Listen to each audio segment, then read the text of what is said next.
Hey everyone, KBKing77 here from the AC Syndicate team, here to do a review video of the MIUI ice cream sandwich ROM, the official MIUI ice cream sandwich ROM on your Nexus S 4G. It is now officially supported by the MIUI development team. I do have a video showing you how to install it. If you want to check that out, I will link to that in the description of the video.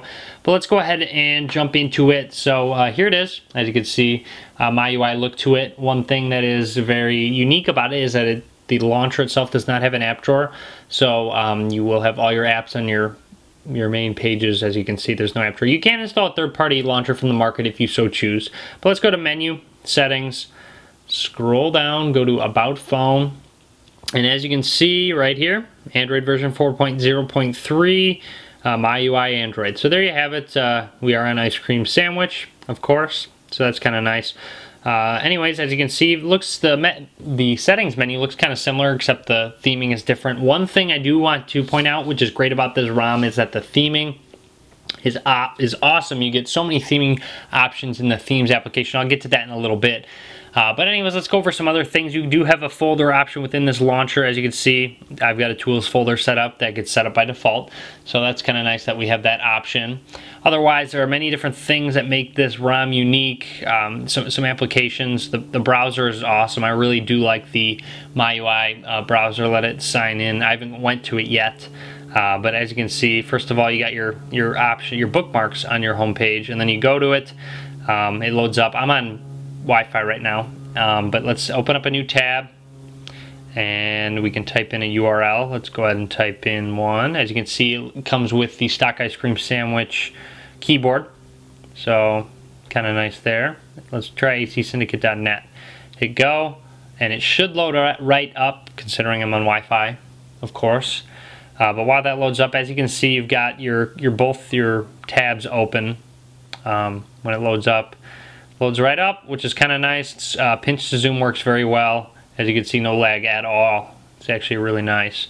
So that loads up. You've got your tabs. You can actually swipe away tabs if you don't want to go to them. So very similar to the stock ice cream sandwich browser.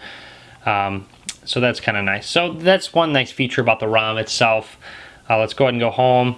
Of course, you get your running apps list if you press and hold the home button, I believe. Yes, and they are themed, so as you can see, it looks a little different. So you can swipe them away if you want to exit out of them or clear them off the list, etc. Another interesting application, well, not interesting, just different, is that the messaging application. So go to it. You have three options: messaging, favorites, and recommendations. Recommendations are in Chinese, I believe. This is a Chinese-based ROM ported over to our phones, so keep that in mind. Let's go ahead and go to the Compose SMS. As you can see, a little bit different. The theming is obviously different, but that can be customized. So let's go ahead and text Google 466453 and hit enter. So select Google, and let's say hi to Google. See what they say. Hi. So send it. Sends on off. As you can see, it should bring up a little kind of bubble almost. A little different notification there. They should respond. There's many different messaging settings that you can mess with. Actually, when they respond, my screen will turn on, and when I unlock, a pop-up will be there. As you can see, that's Google's response.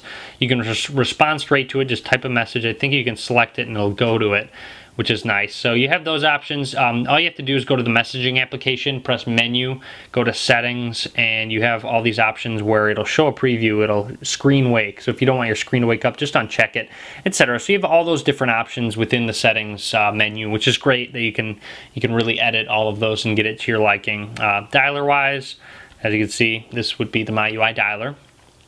So here we go. Another thing, you can take screenshots as well. Press and hold volume down and power button. Should take a screenshot. You can let go and it'll take a screenshot. Another way you can take a screenshot, let's go ahead and check out the notification bar up at the top. This would be the pretty much stock theme for this ROM. So let's go ahead and swipe down. As you can see, I got my emails right here. You can swipe them away, your notifications, so just kind of press on them and swipe them away. You can select your screenshot that we just took.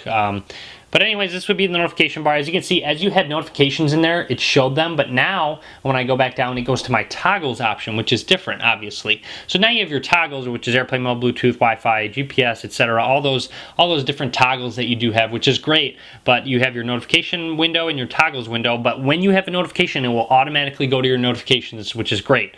You can actually swipe between the two, so if you want to go left and right swiping between the two, you can. So that's nice that you have that as well. So really great. You can actually edit, customize those as well. I'll get to that in a second. But let's first go into the themes. I know you guys all want to check that. I downloaded a couple. They do take a while to download, so be patient with them. You go to online theme. I believe since this is the ice cream sandwich version, not all of them are going to be compatible, but there's really a lot of themes that you can choose from. So definitely check all those out. Local theme, I downloaded Black Ice and Black Android. It looks like both of them are 2.3, unfortunately. They say 2.3 in front of them. But let's go ahead and try and apply it. I'm just going to hit apply, and it says contains font replacement, and you can just say apply without font or apply with font and reboot. So I guess I can try and apply with font, and it looks like it's applying the theme. So let's go ahead and see if that works. And then it looks like it'll reboot when it's done applying the theme, which it is, and it should customize my boot animation. So I believe the theme that I applied was an ice cream sandwich theme. So let's go ahead and see if I have the ice cream sandwich boot animation. Looks like I don't, but it is different. Definitely a different boot animation. If you saw my how-to, you saw the original boot animation. So that will be customized, and I'll be back once this boots up. Alright, just booted back up. In case you were wondering, I am using my fly grip. I was using it to hold it up as a kickstand as well, for those that were wondering. But let's go ahead and unlock it. Looks like I have the basically stock ice cream sandwich lock screen. So as you can see, everything is pretty much changed now. I'm surprised this is working. It did say 2.3. So let's go ahead and let this load on up. Looks like it's working fine, just fine. This would be the black ICS theme, I believe. So you'll see how your icons are all changed, your messaging, your camera, settings, music. I mean, everything really does get changed. Your lock screen was even changed. I believe your messaging app can be themed, which it is, as you can see. So your messaging app is themed. It looks kind of messed up though. So it is messed up though, so as you can see, press and hold, and there's my Google message. So it is messed up. So as I said, it is 2.3. So you got to be careful with these themes. Some of them will, some of them won't work. It kind of depends. It's probably pretty hit or miss at this time. But anyways, that's really about it. Everything I wanted to show you guys and go over. It is very fast. Does seem very snappy. Working very well. One more thing. Go to menu settings. Scroll down and you have status bar settings within the settings menu. You have compact and page. When you go to compact, it'll change it. So I mean, there's only one page, and you have your scrollable setting toggles down here. So you have that option there, which is real nice. I prefer to have the page. You can customize your toggle position, so you can change those. You can customize, I believe, what's up there somewhere. You'd have to look through for that. I can't remember how to get to that. You have battery indicator style, which is graphical, percentage. As you can see up at the top, it'll change the percentage, or top bar, which is very cool. You'll see above, it's kind of hard with this theme, but you'll see above a gray bar. Right there is where it stops. That's what your battery percentage is at. Less is on the left, more is on the right. So that's pretty cool that you can automatically change that right away within the settings. So that's a really nice feature of the ROM. Otherwise, stock ice cream sandwich camera application, so it looks like, as you can see right here. But other than that, I mean, everything is very smooth. Definitely be sure to check out this ROM, a very cool ROM to check out. The only thing that doesn't work is 4G. I apologize, I should have mentioned that in the beginning. I'll make an annotation, but there is no 4G to this ROM. But other than that, everything should be working just fine. So if you need 4G, you're out of luck with this ROM. Unfortunately, at the moment, my guess is 4G won't come for a little while. But anyways, that's it. Be sure to subscribe. Let me know what you think. Leave a comment in the video. Be sure to follow me on Facebook, Twitter, and Google+. All links will be in the description of the video below. And as always, thanks for watching. Be sure to give this video a thumbs up.